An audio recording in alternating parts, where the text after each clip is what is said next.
హల్లెలూయా, praise lord. ఎలా ఉన్నారు? ప్రభు నామమున మీ అందరికీ వందనాలు. ఈరోజు మన దేవుడు మనకిచ్చే ఒక వాగ్దానము చూద్దామా? ఒకసారి మత్తయి సువార్త 5వ అధ్యాయము 9వ వచనం. Matthew chapter 5 verse 9.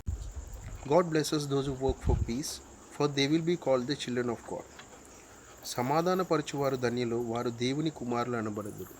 హల్లెలూయా. ఇక్కడ చూడండి స్పష్టముగా, అవునా, సమాధానపరచువారు ధన్యులంట, వారు దేవుని కుమారులు అనబడతారంట.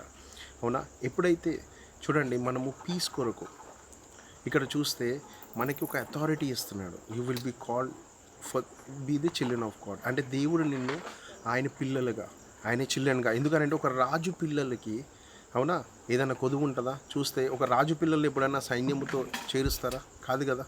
ఒక అధికారం ఇస్తారు. అంటే తనకి ఒక ప్రిన్స్ అనే హోదా ఇస్తారు. అలానే మనం ఎప్పుడైతే దేవుని పిల్లలం అవుతామో మనకు ఒక అథారిటీ వస్తుందంట. ఏవైతే బాధలు ఏవైతే ఉన్నాయో వాటిని నువ్వు జయించడానికి, దేవుడు నీ యందు బలమైన కార్యాలు చేయడానికి ఈ అథారిటీ నీకు ఉపయోగపడుతుందంట. అంటే ఇక్కడ వాక్యంలో ఒక మాట ఉంది, ఏంటిది? సమాధానపరచువారు ధన్యులు. అంటే మనము పీస్, మన మైండ్లో ఈ పీస్ అన్నది మనం ఎప్పుడైతే వెతుక్కుంటామో చూడండి, ఆటోమేటిక్గా నీకు complete authority, children of God, దేవుని యొక్క పిల్లలయ్యే అథారిటీ వస్తుందంట. అందుకోసమే, అవునా, ఆయన వాక్యాన్ని పట్టుకొని ముందుకు నడుద్దాము.